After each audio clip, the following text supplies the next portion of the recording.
et bienvenue sur une nouvelle vidéo de mon podcast dédié au tricot. Donc je m'appelle Elodie et vous me retrouvez sous les réseaux sociaux sous le pseudo Lolilou. Donc aujourd'hui nous sommes le 27 août, ça fait environ 2 mois que je n'ai pas tourné de podcast, donc il y a pas mal de matière aujourd'hui, j'ai pas mal de choses à vous montrer, des projets terminés, des projets en cours, des achats aussi. J'ai pas été très raisonnable ces derniers temps, je l'avoue. Je vous laisse vous préparer, vous installer confortablement et c'est parti. Commençons avec les projets terminés. Projet terminé, le premier que j'ai terminé, on va faire par ordre chronologique, au moins ce sera peut-être un peu plus clair pour moi, pour m'y retrouver. Donc la dernière fois qu'on s'était vu en podcast, mon gilet Margot était déjà bien avancé. Il me restait à tricoter une manche et à faire les pas de boutonnage et la finition en I-cord, donc ça a été plutôt assez rapide à faire. Je vais vous le montrer terminé cette fois-ci. Le voici. Voilà. Donc le gilet Margot, le deuxième du nom pour le coup, puisque j'en ai déjà une première version que j'aime beaucoup. C'est d'ailleurs pour ça que j'ai décidé d'en faire une seconde. Puisque c'est vraiment le gilet que je ressors systématiquement, le plus facilement, que j'arrive à associer avec pas mal de mes tenues. Je trouve qu'il est facile à porter et comme je vous disais, ça s'accorde avec quand même pas mal de choses dans ma garde-robe. Pour ma première version, je regrettais un peu mon choix de taille. Si ma mémoire est bonne, je l'avais tricoté en taille 90 cm de tour de poitrine. Depuis, j'ai pris un peu de poids et un peu de poitrine aussi, donc j'avais décidé de faire ma seconde version une taille, voire 2 tailles au-dessus. Donc si vous vous souvenez bien, j'avais commencé à le tricoter en taille 100 cm de tour de poitrine. Et en fait, une fois le corps terminé et une manche de fête, je me suis bien rendue à l'évidence qu'il y avait un petit problème et que pour le coup c'était beaucoup trop large. Dans le patron, qui est un patron de Elong avec Anna, elle propose, elle conseille de faire environ entre 0 et 5 cm d'aisance positive. Et donc en faisant 100 cm de tour de poitrine, j'avais 8 cm d'aisance positive. Donc c'était clairement trop. J'aurais dû encore une fois suivre les conseils de la designeuse.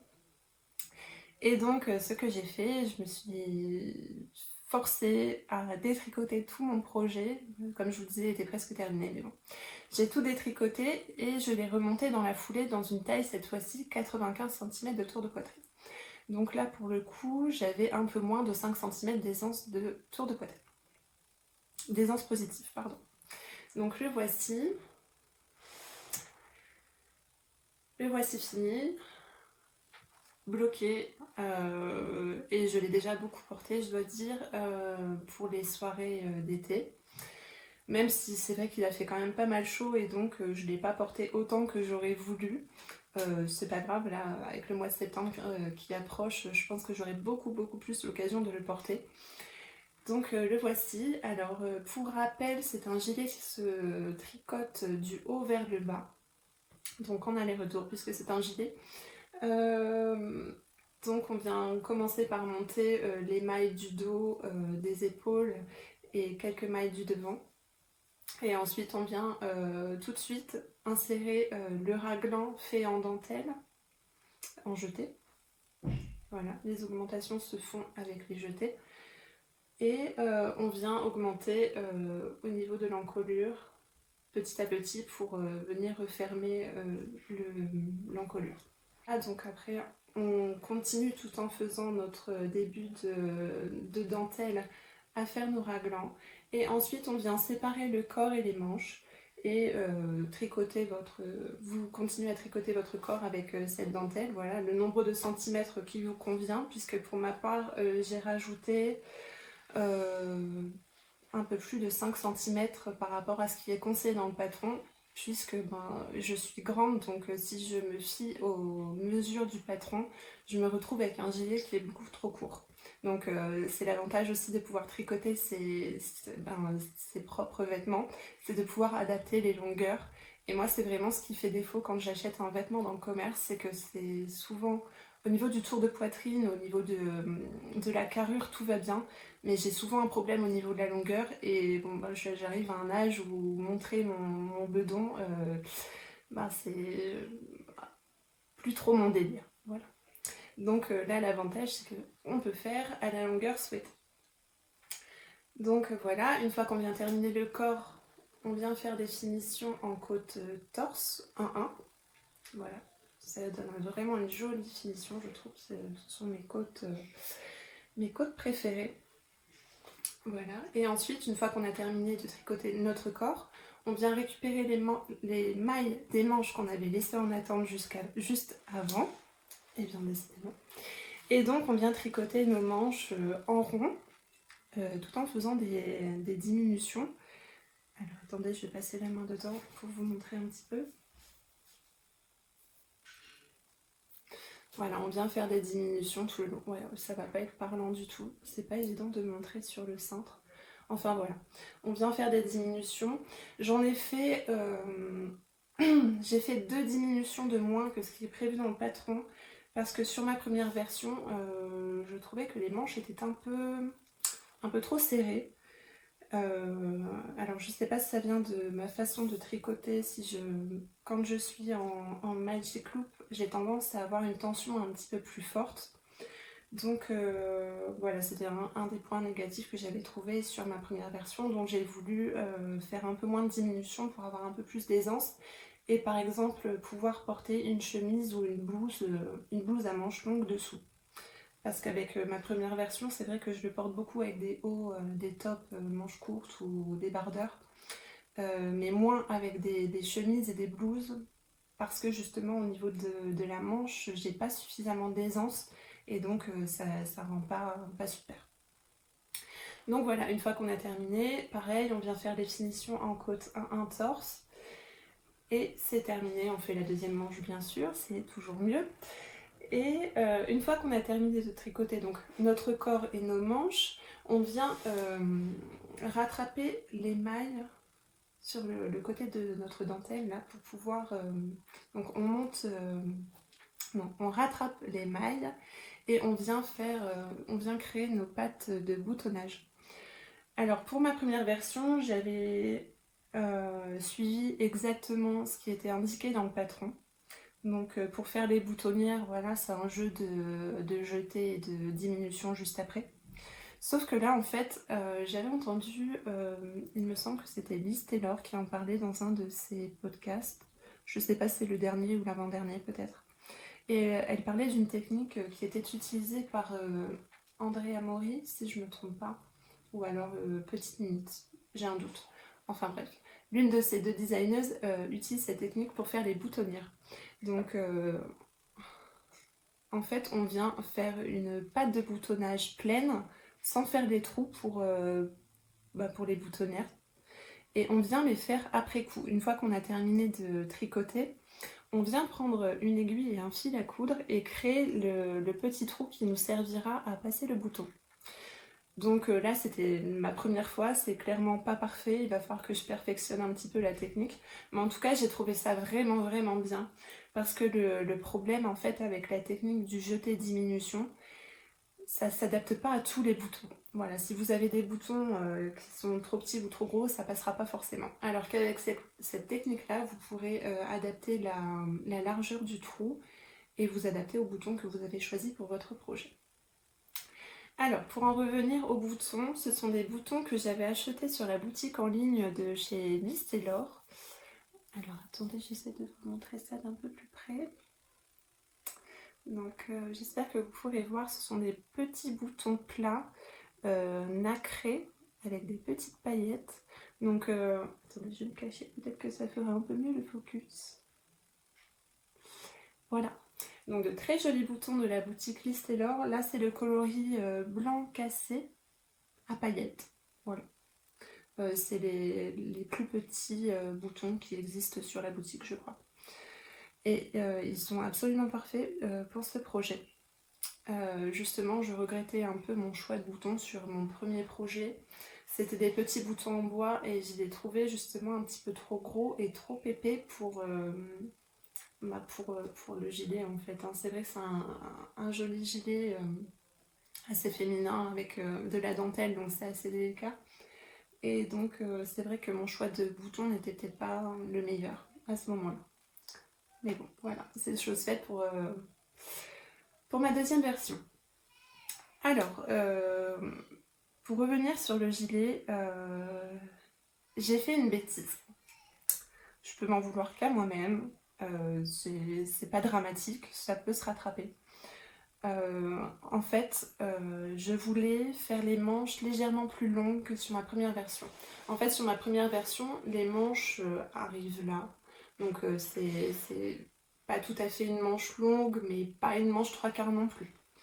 Euh, je sais que j'arrive à rattraper ça un petit peu au blocage en étirant un petit peu, mais bon, c'est vrai que la laine bouge et à force de le porter, ça a tendance quand même à remonter un petit peu. Donc pour ma deuxième version, je voulais absolument que la manche tombe pile là où elle doit tomber en fait.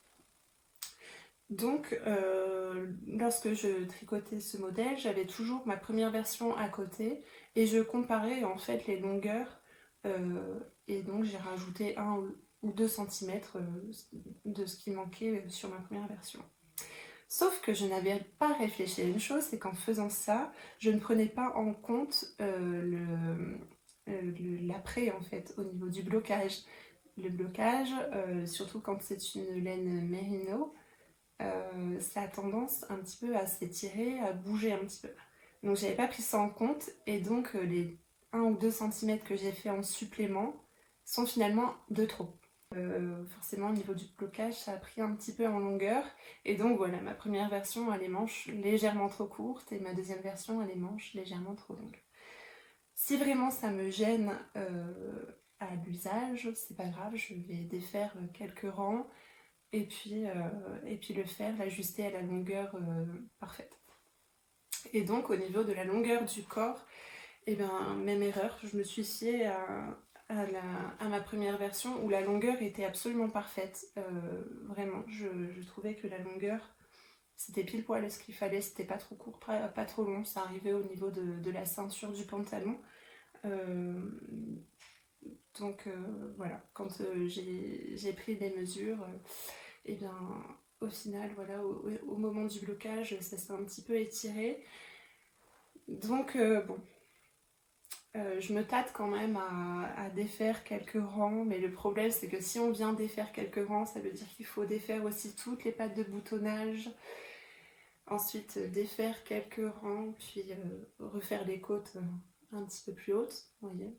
Et donc après, reprendre les pattes de boutonnage et recommencer. Donc vous comprendrez que je suis pas forcément super déterminée à le faire. Le gilet est portable, il est très bien comme il est. Certes, c'est un petit peu trop long. Après, ça dépend avec quoi je le porte. C'est vrai que quand je le porte au-dessus d'une robe, ça fait vraiment un peu long, quoi. C'est un peu dommage. Néanmoins, je suis vraiment très satisfaite de cette version, surtout dans ce coloris. Je ne regrette absolument pas de l'avoir refait une seconde fois. Je me suis quand même beaucoup amusée à le faire, même si c'est vrai que bon, ben, je me suis loupée la première fois. Il a fallu que je détricote tout pour recommencer, mais c'est pas grave. C'est vraiment un modèle que j'aime beaucoup tricoter. Je trouve très addictif. Avec la petite dentelle, vraiment, ça rythme pas mal le projet. Donc voilà, ma seconde version du gilet Margot. Donc ce que je vais vous proposer, c'est de vous insérer des images portées. Je vais même peut-être vous insérer des images de ma première version et de ma seconde version, comme ça sera peut-être un peu plus parlant au niveau des longueurs, tout ça, vous verrez bien ce que ça donne. Voilà, je pense avoir fait le tour. Concernant les laines, comme pour ma première version, je suis allée chercher les douceurs de laine de chez Yarneline. Donc c'est son Merino 100% Super Wash. Le coloris c'est Monsieur dans les nuages. Donc c'est un joli beige sable, légèrement nuancé. Au niveau des écheveaux, je n'ai pas alterné. Parce que voilà, les écheveaux, déjà quand ils étaient... avant de les bobiner, je me suis bien rendu compte que c'était somme toute assez similaire. je voyais pas l'intérêt d'alterner les écheveaux et comme vous voyez ça n'a vraiment pas été nécessaire. Je pense que les nuances sont assez bien réparties, il n'y a pas de grosses démarcations. Voilà. Comme pour ma première version, j'avais pas non plus alterné les écheveaux et j'ai eu aucun souci. Donc après voilà, c'est peut-être un petit bonheur la chance. En tout cas, toutes les fois où j'ai tricoté les laines de chez Yarneline, c'était des écheveaux qui provenaient du même bain et je n'ai jamais eu à alterner les écheveaux et ça s'est toujours bien passé. Voilà, petite information. Au niveau de la largeur, ça tombe exactement comme indiqué dans le patron, donc pour ça il n'y a pas de problème. C'est une laine, je vous en avais déjà parlé, donc les laines de Yarneline, je pense qu'au niveau de son mérino, teint à la main, j'en ai jamais eu qui soit aussi doux, aussi moelleux et aussi gonflant. Donc j'en suis très très satisfaite. Donc c'est pas la première fois que j'en tricote, ce sera certainement pas la dernière fois, puisqu'en plus là, Emeline vient de réouvrir la boutique après son petit congé de maternité. Et elle a des super beaux nouveaux coloris, d'ailleurs je vous invite à aller voir. Je verrai si j'y pense, j'essaierai d'insérer une petite photo de ces nouveaux coloris.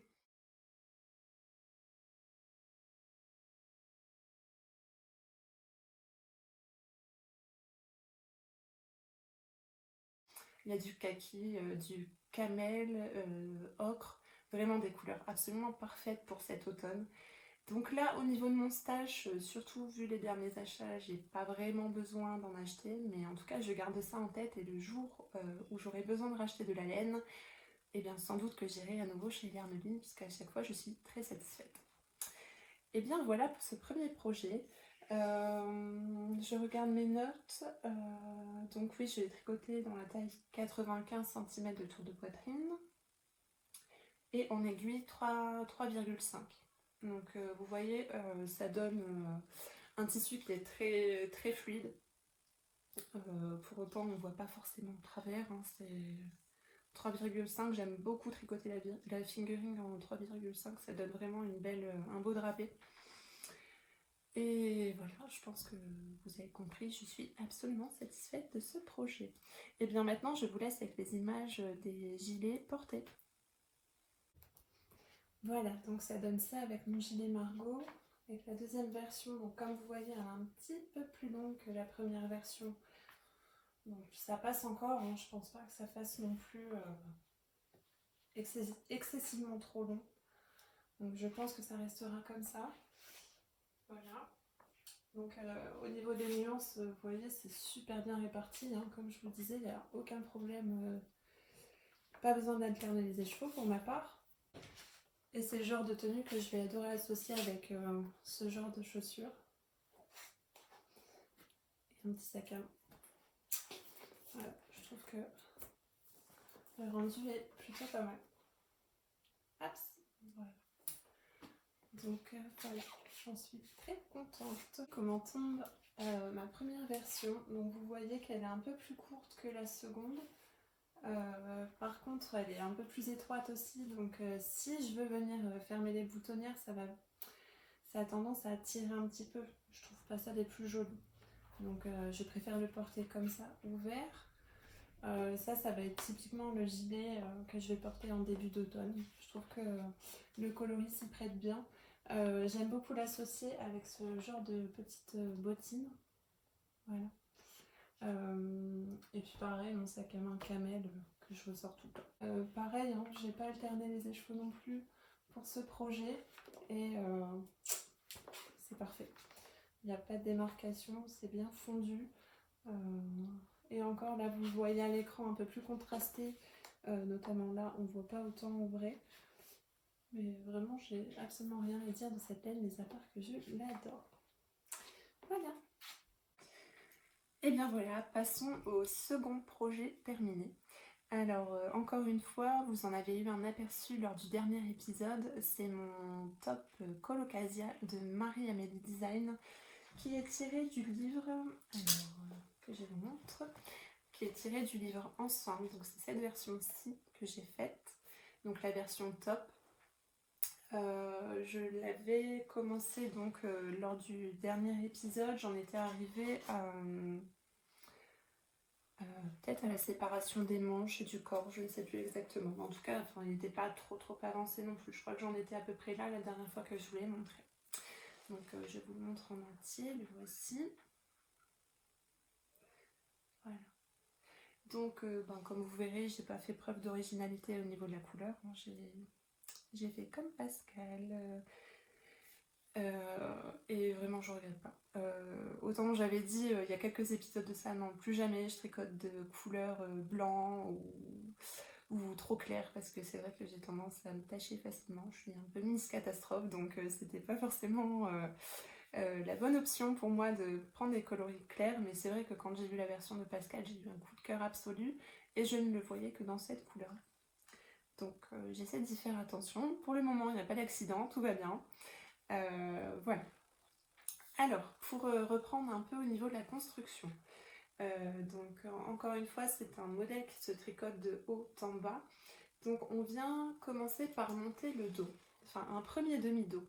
Donc on vient monter un premier demi-dos en aller-retour jusqu'à cette hauteur-là.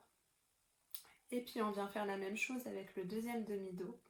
On s'arrête ici.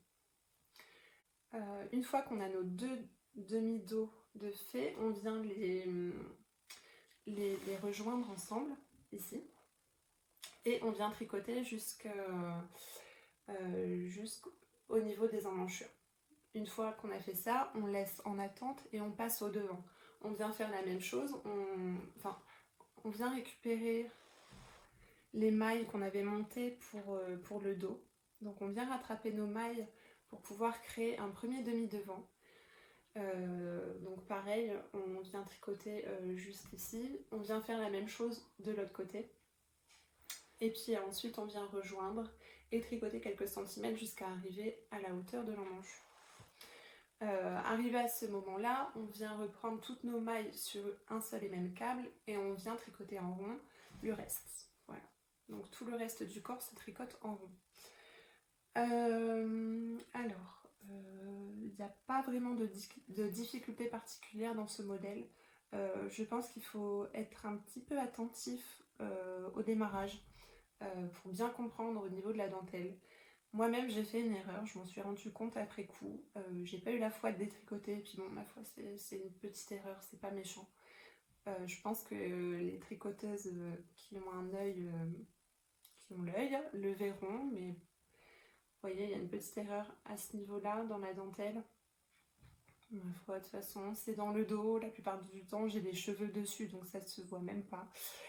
Et puis de toute façon, quand je m'en suis aperçue, j'étais déjà arrivée après l'emmanchure. Donc vraiment, j'avais pas le cœur de tout redétricoter pour recommencer à nouveau. Donc voilà, j'ai fait la même erreur de l'autre côté. Vous voyez, je sais pas si vous allez vraiment voir, mais normalement, vous voyez, c'est une sorte de zigzag. Et là, donc, il y a un petit décroché. Et la même chose de l'autre côté.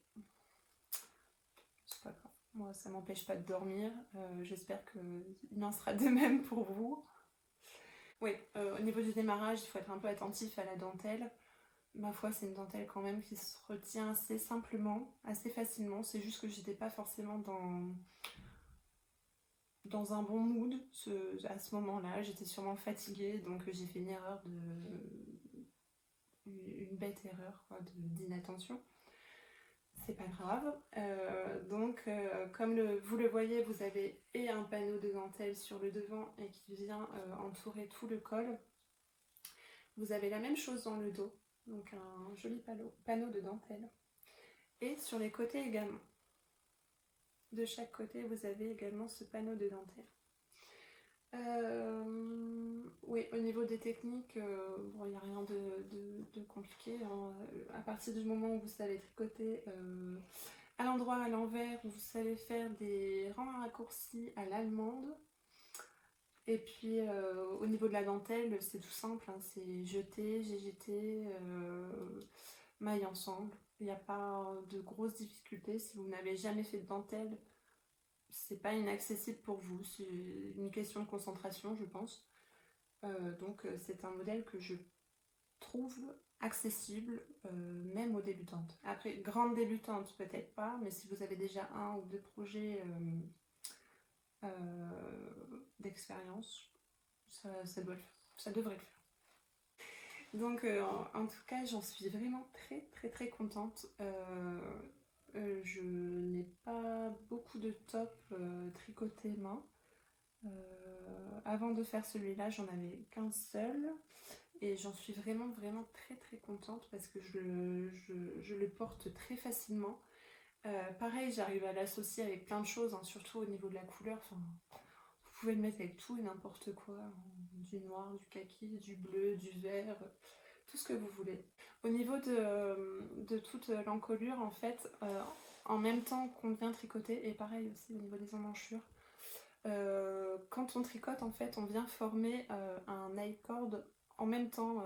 C'est pas relevé après, hein. Ça se fait en même temps qu'on tricote. Voilà. Et ça donne du coup une jolie finition.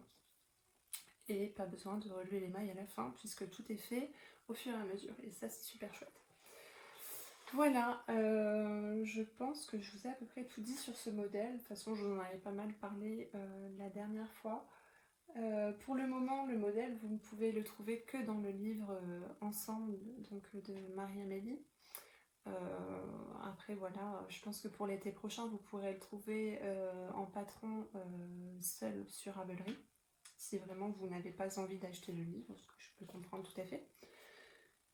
Donc voilà, si jamais l'été prochain vous avez envie de vous faire un top, et ben, je vous conseille vraiment celui-ci parce qu'il est d'une part chouette à tricoter, puisqu'avec la dentelle c'est vrai que ça rythme pas mal le tricot et donc ça avance vraiment tout seul. Pardon, j'ai un petit trou.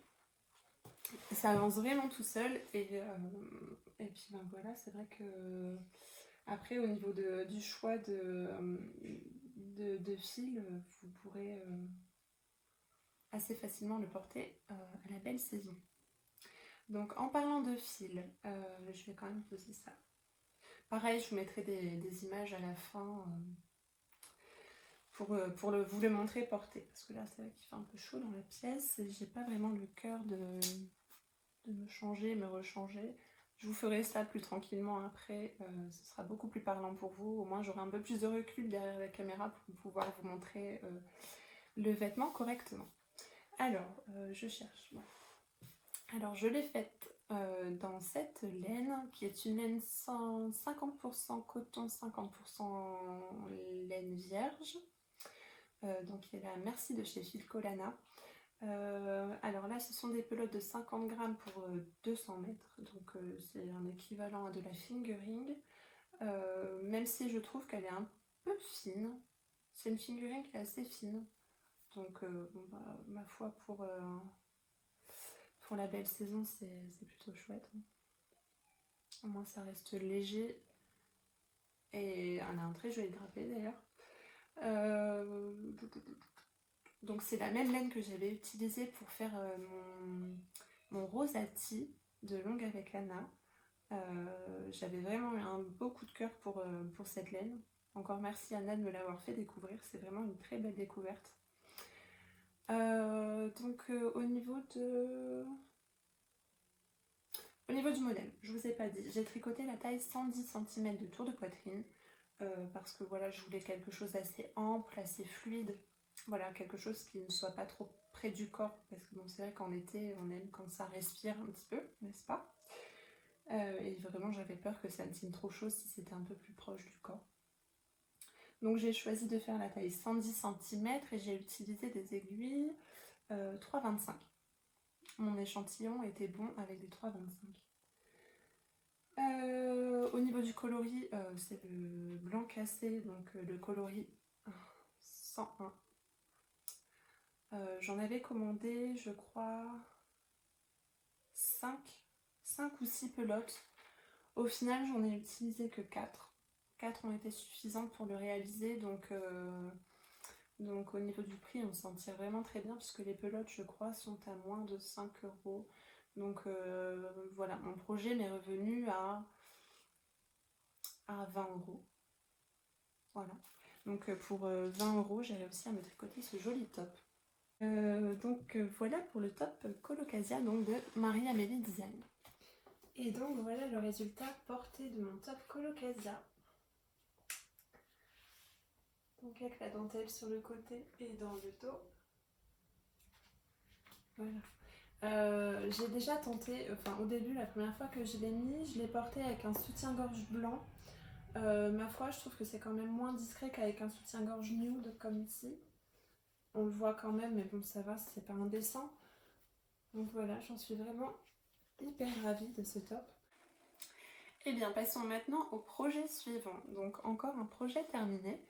Il s'agit de mon hack, de ma version hack du Rose Picotti de E longue avec main. Je vous montrerai. Voilà. Donc le voici. Encore une fois, la couleur n'est absolument pas bonne. Là, vous allez peut-être le voir un peu plus bleu qu'il ne l'est. Il est vraiment vert.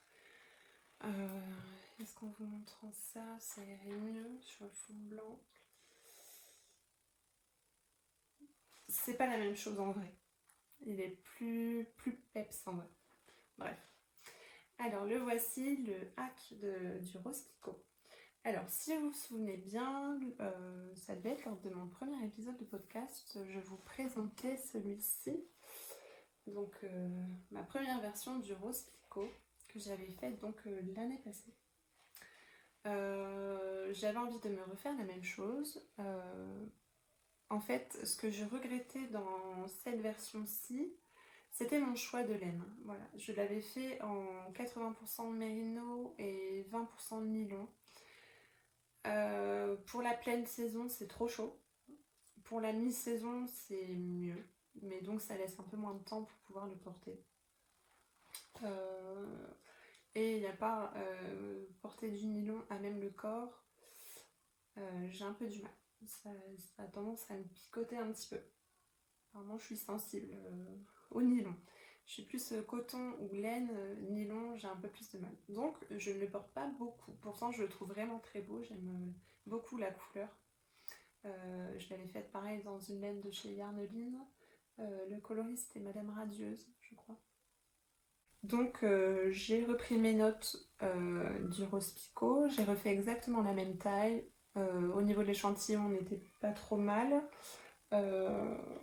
Oui, j'ai tricoté en 3,5, tout comme ma première version. Ça donne un effet légèrement plus aéré, parce que la laine est, je trouve, un peu plus fine et moins gonflante au blocage. Voilà, j'étais partie pour faire exactement un rose picot comme ma première version. Et donc j'ai monté mes mailles. C'est un modèle donc, qui vient se tricoter cette fois-ci en partant du bas. Donc je suis venue monter mes mailles et commencer une première répétition de dentelle, une seconde. Et normalement, alors je regarde sur la première version, j'ai un doute. Voilà, normalement on a 1, 2, 3, 4. On a 3 ou 4 répétitions de la dentelle.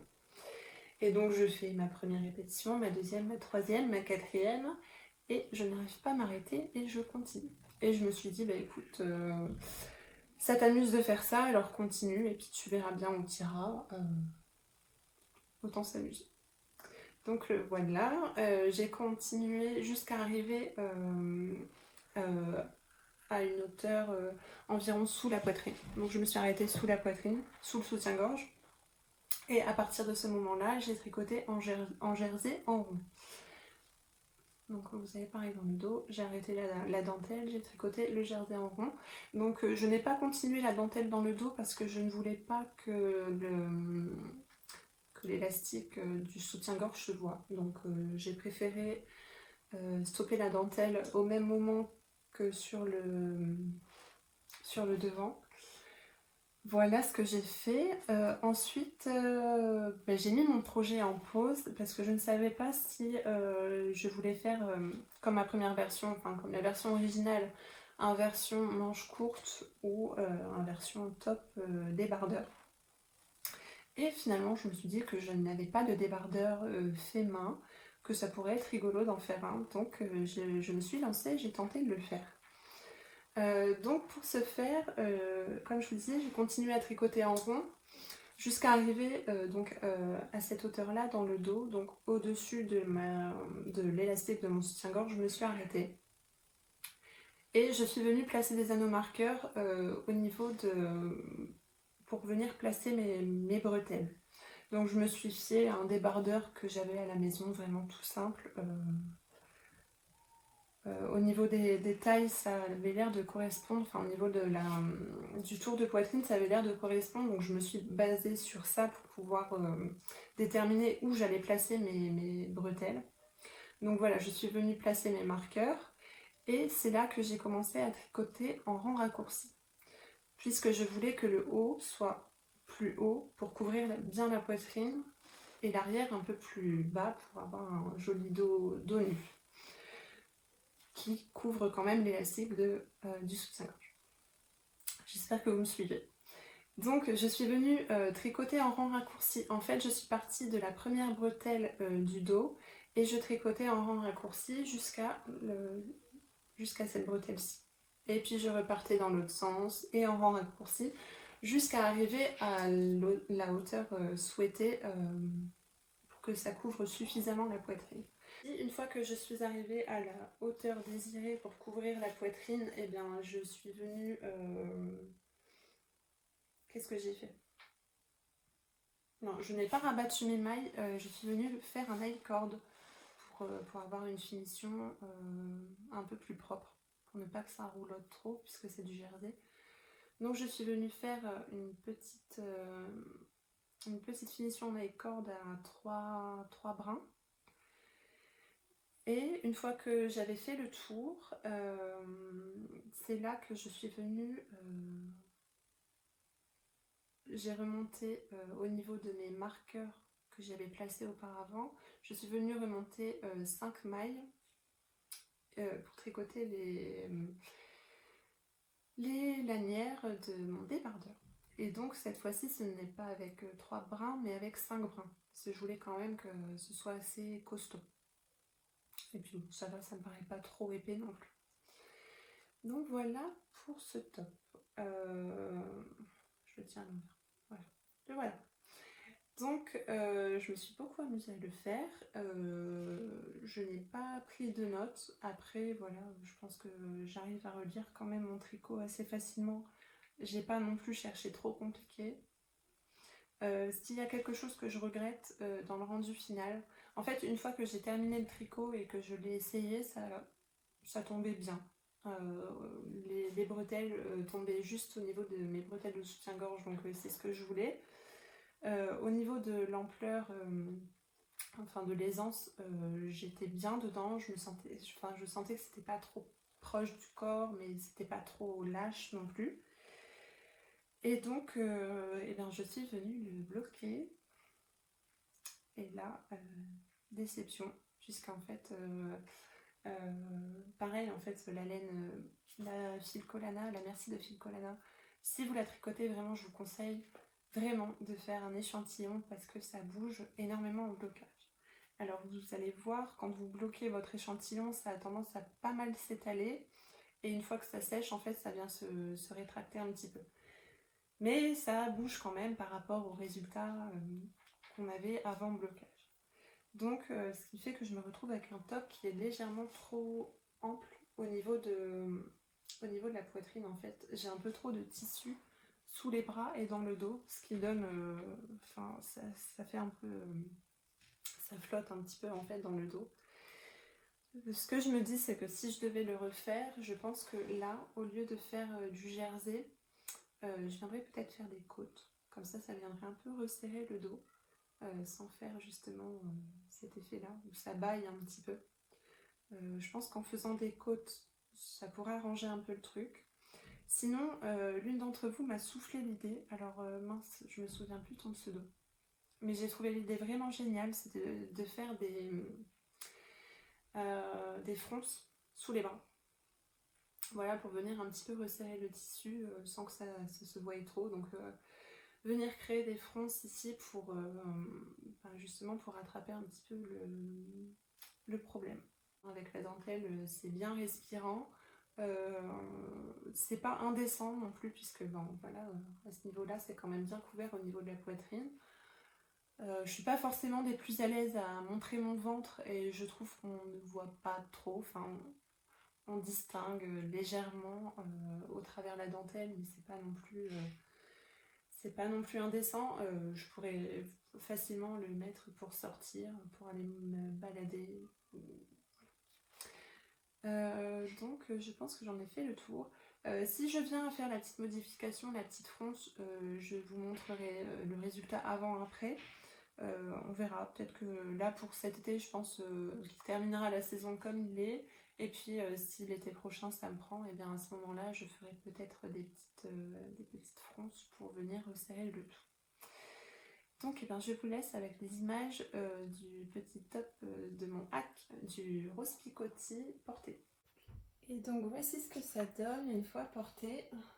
Donc comme vous voyez, c'est un petit peu large sous les bras. Mais bon, on verra si je le reprends ou pas. Pour l'instant, bon, ça ne me gêne pas plus que ça non plus. Dans le dos, voilà. Et donc j'aime beaucoup porter ce top avec une très longue jupe. Alors j'ai l'impression qu'à la caméra ça ressort bleu marine, mais elle est noire.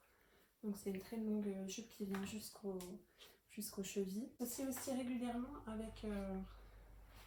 avec ce pantalon tout fluide, je trouve que ça va vraiment bien ensemble. Un petit pantalon taille haute. Tu veux faire un petit coucou? Oui. Tu fais petit coucou? Coucou les copines. Coucou les copines. Coucou les copines. Recoucou. Alors j'ai fait une petite pause parce que c'était l'heure du goûter des enfants, donc c'est l'heure cruciale à la maison, donc je pouvais pas louper ça. Je suis descendue, ils sont occupés, c'est bon, on peut revenir à nos moutons.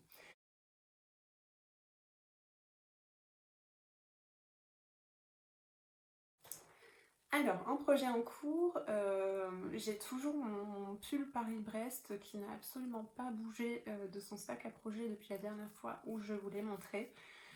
Je crois qu'il va falloir que je me fasse une raison et que je le détricote parce que finalement la modification que j'ai faite, alors pour revenir un peu sur ce projet, en fait quand j'ai commandé la laine à l'époque, j'étais un petit peu plus mince et donc j'avais prévu de faire une taille un peu plus petite que celle que je fais actuellement.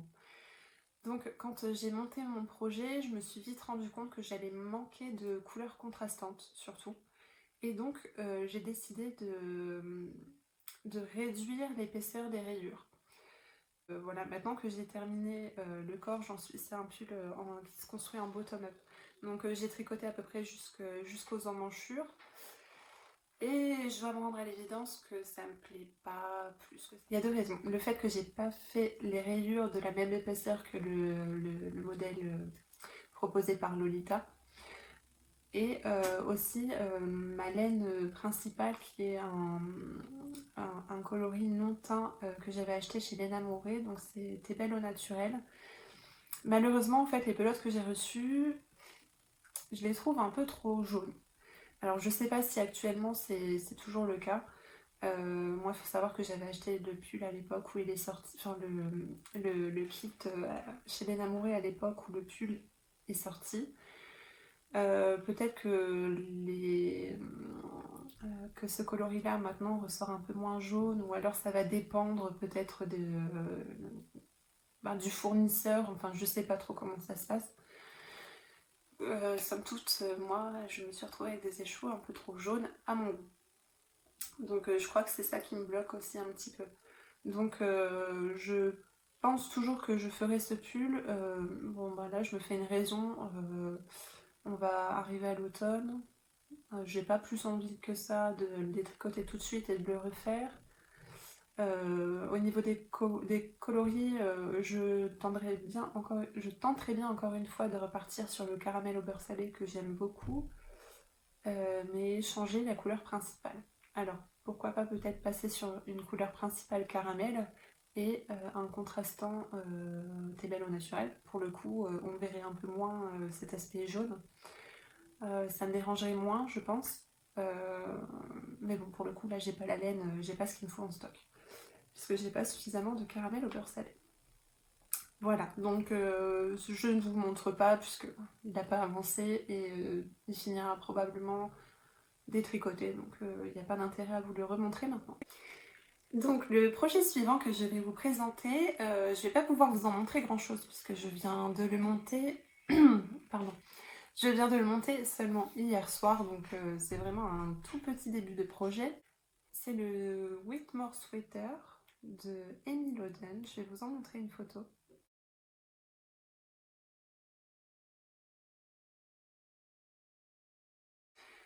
Que je fais en trio avec mes copines Candy et Elodie du compte Instagram Tête en l'air et Candy Co. Donc en fait j'ai vu passer une story où elles annonçaient qu'elles allaient se lancer dans le custom de ce pull et j'avais déjà repéré ce pull et notamment sur le dernier épisode de podcast de la Dudette et j'ai vraiment eu un gros coup de cœur pour ce pull. Mais j'avais pas forcément prévu de le monter là pour le début d'automne, enfin fin d'été, début d'automne, j'avais pas forcément prévu de monter ça. Et ben, ces petites chipettes m'ont donné envie de m'y mettre et du coup je leur ai demandé si je pouvais m'incruster un petit peu avec elles, puisque en fait c'est un patron qui est proposé exclusivement en anglais et je suis pas forcément des plus à l'aise avec le tricot anglais. C'est pas insurmontable, j'ai déjà tricoté des modèles en anglais, j'arrive à m'en sortir, mais bon, c'est vrai que ça peut prendre un peu plus de temps au niveau de la compréhension, tout ça. Donc je me suis dit que ça pourrait être cool justement de le faire avec des copines, comme ça si vraiment à un moment je coince, je peux leur demander conseil facilement. Et donc je ne savais pas avec quelle laine j'allais le faire. J'ai fait un peu le point sur mon stash. Je vous en avais peut-être parlé, mais pendant le confinement, en fait, j'ai été prise d'une envie de monter le pull Love Note de Tinka Knits. Et je l'avais fait avec des écheveaux que j'avais en stock de chez Yarn by Simone, dans un coloris rose des bois. Et j'ai commencé, j'ai terminé le, le yoke en dentelle. Et je sais pas, il y a quelque chose qui me gêne et je pense que c'est le fait que la maille semble très lâche, puisqu'en fait on tricote donc un fil fingering couplé avec un fil de mohair, mais on tricote ça en 6 mm, donc ça donne un aspect très ajouré. Et pour le coup, je sais pas, ça me chiffonnait un petit peu. Donc j'avais mis le projet en berne, j'avais dit que je le reprendrais plus tard ou pas. Et donc en fait j'ai d'abord pensé à ça pour faire le Whitmore Sweater, puisqu'il peut être pareil tricoté en épaisseur DK, donc soit fingering lace, soit un fil DK simple. Donc j'étais partie pour le faire dans ces laines-là. Et puis en fait les filles m'ont dit toutes les deux qu'elles avaient prévu de tricoter leur pull en noir. Et je me suis dit, ah bah tiens, il me semble que j'ai en stock de la DK noire que j'avais acheté pour me faire un pull secret de l'atelier Emily, que j'avais commencé finalement en fait, je crois que j'avais fait des erreurs toutes bêtes, j'avais été un peu...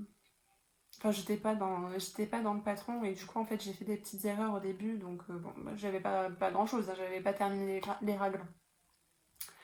Donc en fait j'ai ressorti ma laine, j'ai fait un échantillon et ça colle parfaitement.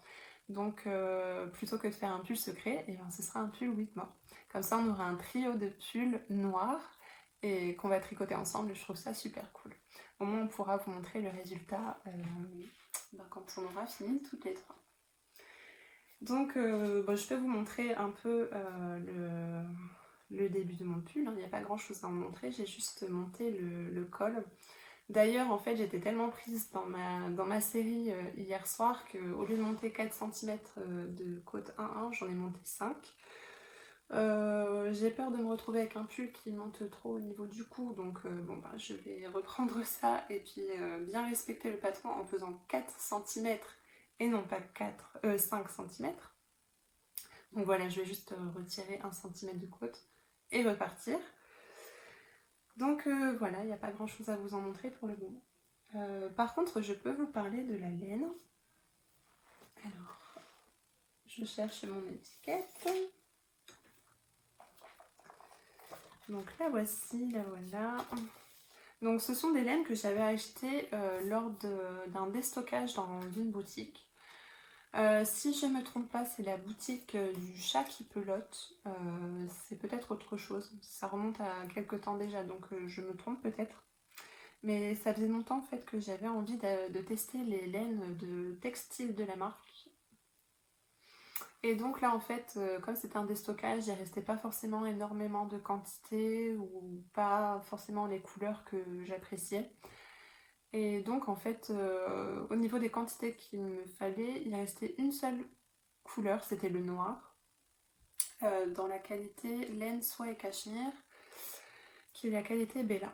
Alors je ne sais pas si à ce jour elle porte toujours le même nom, parce que je sais que justement le déstockage qui a été fait, c'était justement pour un changement de nom ou d'étiquette, ou enfin d'étiquetage, tout ça, donc c'est pour ça que tout avait été mis en déstockage pour renouveler. Donc j'ai pris un peu ce qui restait et ma foi, quand j'ai reçu les laines, j'étais vraiment très très contente puisque la laine est d'une douceur. C'est dommage que vous pouvez pas voir ça, mais c'est super super doux. Euh, Au premier abord, en fait, j'ai toujours un peu peur de tricoter cachemire soie parce que je sais que ça a tendance un peu à boulocher. Écoutez, j'ai tricoté le début de mon pull secret. Je l'ai redétricoté, il est resté plusieurs mois comme ça sans que j'y touche. Il a été tricoté une première fois, détricoté, puis il a retricoté. Écoutez, il n'a pas franchement l'air de bouger trop, donc pour l'instant ça me plaît plutôt pas mal. Alors pour vous montrer du noir, ça va pas être évident, mais je trouve que le fil est très rond et du coup ça donne une belle définition de maille. Donc j'ai vraiment très envie d'avancer ce projet. En plus les filles ont déjà commencé à avancer un peu plus que moi, elles en sont un peu plus loin, elles sont déjà sur la dentelle. Et apparemment c'est super addictif à faire, donc j'ai vraiment hâte de pouvoir m'y consacrer un petit peu plus. Le seul petit défaut que je trouve à cette laine, je vais vous montrer au niveau de l'échantillon. Donc là c'est l'échantillon que j'avais tricoté pour faire le Whitmore. Alors comme vous voyez en fait c'est une laine qui va facilement se dédoubler. Donc quand on tricote comme moi avec des aiguilles très pointues, c'est assez régulièrement en fait que je pique au milieu du brin et non pas... Enfin que je pique pas ma maille correctement et que je me retrouve à piquer au milieu du brin. C'est le seul petit hic que j'ai trouvé à cette laine. Mais bon, maintenant que je le sais, j'y prête un peu plus attention.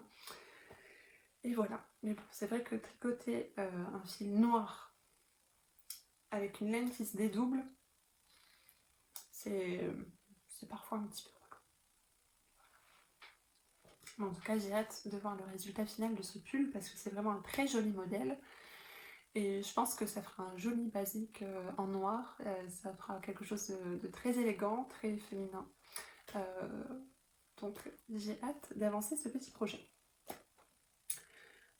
Donc eh bien, je pense qu'on a fait le tour de mes projets en cours. J'en ai pas beaucoup. Je me suis un peu calmée là sur le montage des projets. Maintenant j'essaie d'aller un peu plus, d'avancer un peu plus mes projets avant d'en monter d'autres.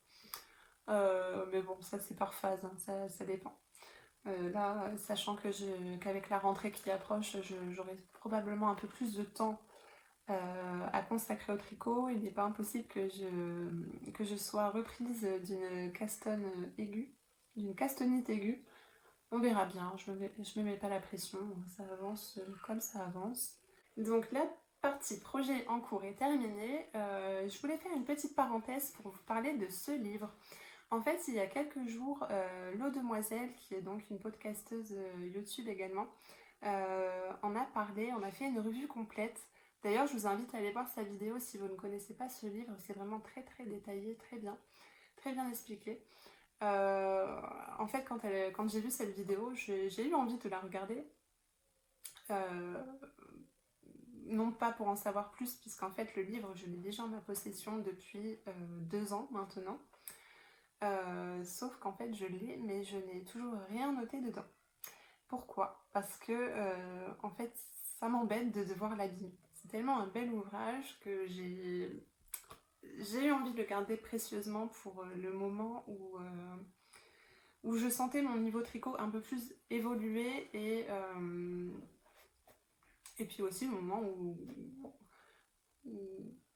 où j'aurais eu un petit déclic et je me serais dit qu'il serait quand même temps de prendre des notes de ce que je fais. C'est quand même important de pouvoir garder une trace de ce qu'on a fait. Bon. Le jour commence à baisser, alors j'ai rallumé la lumière, j'espère que ça fera pas trop jaune. Et donc en fait, il commence par les projets d'automne. Et pour moi, là, ça y est, la saison d'été c'est terminé, j'ai tricoté mes tops, tout ça. Là, je commence à réfléchir à mes projets d'automne. Donc mon premier projet d'automne sera donc le Whitmore Sweater. Et je me suis dit que ça pourrait être sympa de baptiser ce livre avec un joli projet comme celui-ci, en plus que je fais en trio avec des copines, c'est encore plus chouette et plus motivant. Et du coup, je me suis dit, tiens, c'est le moment ou jamais de ressortir le livre. L'eau demoiselle, tu m'as donné envie de le sortir et je te remercie parce que sinon je pense qu'il aurait pu rester comme ça dans mon placard, enfin dans ma bibliothèque à prendre la poussière encore pendant plusieurs années. Donc merci à toi d'avoir fait cette vidéo. Ça m'a vraiment donné envie de ressortir mon livre. Et donc, eh bien, j'ai commencé à y noter mes petits projets, enfin mon petit projet, qui est donc le Whitmore Sweater. Donc voilà, parenthèse refermée. Je vous propose maintenant de passer à la partie achat et cadeaux.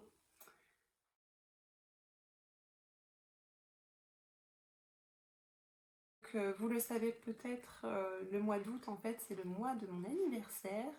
Donc c'est le mois où je fais des petites folies et où je m'accorde un petit plaisir. Cette année, encore, j'ai eu envie de m'acheter des quantités suffisantes pour faire un pull ou un gilet pour cet hiver. Et ça tombait super bien puisqu'au moment où j'ai voulu acheter, j'ai vu une publication de Heidi Heidi sur Instagram qui annonçait les chevaux du mois. En fait, tous les mois, ils ont un principe où ils choisissent une base et un coloris et pendant tout le mois, en fait, il est à prix réduit. On va y arriver. Donc j'avais complètement flashé sur un coloris et une base en particulier. Malheureusement, Stéphanie m'a dit qu'il n'y avait plus les quantités dont j'avais besoin. Enfin, à ce moment-là, sur le stand, elle n'avait plus les quantités nécessaires pour mon projet. Donc je lui ai dit, écoute, c'est pas grave, je garde ça dans un coin de ma tête et puis le jour voulu, je commanderai directement sur ton site. Et donc ça tombait bien puisque fin juillet, je me suis aperçue que les chevaux du mois étaient exactement... que les chevaux et le coloris du mois étaient exactement ce que je voulais pendant le CSF, à prix réduit. Et donc je me suis dit, bah tiens, voilà, tu veux t'offrir un petit cadeau, autant le faire maintenant, puisqu'en plus il y a une promotion, c'est le moment où j'aime. Donc je vais vous montrer ça tout de suite. Donc c'est la base Yak Deka dans le coloris Burgundy. Donc là, je sais pas si vous allez voir la bonne couleur puisque j'ai dû allumer la lumière vu que le soleil est parti de l'autre côté. Donc là, au niveau de l'exposition, c'est plus génial. Mais bon, c'est pas grave, on va quand même terminer l'épisode comme ça fera l'affaire. Donc voici la jolie laine de Heidi Heidi. Donc pour le coup j'ai commandé 6 écheveaux parce que j'hésite encore sur le projet. Je comptais peut-être me refaire un pull RL et ou un gilet, un Comfort Fade cardigan de Andrea Mori. Donc je sais que pour faire le pull RL j'aurais besoin que de 5 écheveaux. Je me suis dit à la rigueur si t'en restes un en plus c'est pas grave, tu trouveras de quoi faire, il n'y a pas de problème, un petit bonnet et c'est bon. Donc et bien voilà, mon premier achat donc a été chez Heidi Heidi. Je me suis fait ce petit plaisir pour mon anniversaire et j'en suis vraiment contente parce que la couleur est super belle. Encore une fois, je remercie Stéphanie, vraiment le colis arrive super bien présenté avec des petits goodies, des petites gourmandises, c'est vraiment super adorable. Voilà, donc j'ai vraiment hâte de mettre ça sur mes aiguilles, mais bon, je pense que ce sera plutôt courant. Je me laisse le temps, ce sera sûrement au mois d'octobre que je vais monter ça. Ce sera pour un projet donc d'hiver. Donc voilà pour le premier achat. Ah bah je viens de retrouver ça. Il y avait ce petit pins avec le colis. Petit lama trop mignon qui viendra sur un de mes sacs à projet. Voilà pour ça. Ensuite, vous vous souviendrez peut-être, la fois dernière, je vous ai montré cet écheveau de laine à chaussettes que j'avais acheté sur la boutique Le Bruit des Aiguilles. J'avais acheté donc c'est un demi-écheveau donc de 50 grammes, donc de quoi faire juste une paire de chaussettes. Je n'avais pas acheté le mini qui allait avec parce que j'hésitais, en fait, j'étais pas encore trop sûre de moi. Et puis il faut dire que je ne connais pas trop en chaussettes puisque j'en ai jamais fait. Je me suis aperçue ensuite, pour être honnête, qu'il fallait un petit mini assorti pour faire la pointe et le talon, c'est mieux. Et donc en fait, lors d'une mise à jour qui a suivi mon achat, j'en ai profité pour prendre ce petit mini assorti. Donc là, c'est le coloris vert menthe. Voilà, donc j'ai hâte de pouvoir mettre mes premières chaussettes sur mes aiguilles. J'ai tout le matériel qu'il me faut, j'ai la laine, j'ai les aiguilles. Il ne reste plus qu'à trouver le bon moment pour s'y mettre. Et lors de cette mise à jour, j'en ai profité également pour, en prévision des cadeaux de Noël, pour acheter cet écheveau-là. Donc cette fois-ci, c'est un écheveau de 100 grammes. Je voulais tester une base différente chez Anna. Et cette fois-ci, c'est de la high twist. Donc c'est un fil qui va être très très retordu. Donc qui donne une belle solidité à la chaussette. Et donc en fait, j'ai acheté cette laine pour faire des chaussettes pour mon amoureux. Puisque en hiver, il a souvent tendance à se plaindre d'avoir froid aux pieds. Et comme il refuse que je lui tricote un pull ou un gilet, je me suis dit, bah écoute, pourquoi pas une paire de chaussettes? Je pense que ça pourrait être utile pour rester à la maison, devant le canapé, à jouer à la console ou à regarder une série. Voilà, donc j'ai pris ça avec ce mini assorti, donc il y a un gris qu'on retrouve également dans les chevaux à rayures. Voilà, donc ça va, là j'ai un peu le temps pour le faire. Je me dis que au début je pensais pouvoir lui offrir pour son anniversaire au mois d'octobre. Finalement, je pense que ce sera en décembre. Parce qu'en plus, vu que c'est un écheveau de 100 grammes, j'aurai un beau reste. Et je me dis qu'avec le reste, ce serait pas mal de faire une petite paire de chaussettes pour mon garçon. Comme ça, ils ont les mêmes chaussettes, papa et fils. Et bien voilà, au niveau des achats, non, il y a encore une petite chose. Lorsque j'ai passé commande chez Lily Comme Tout,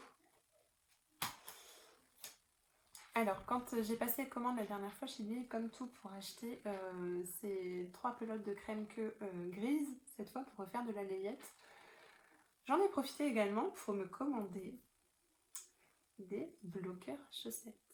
Ça faisait un petit moment que je souhaitais soit m'en fabriquer ou en acheter.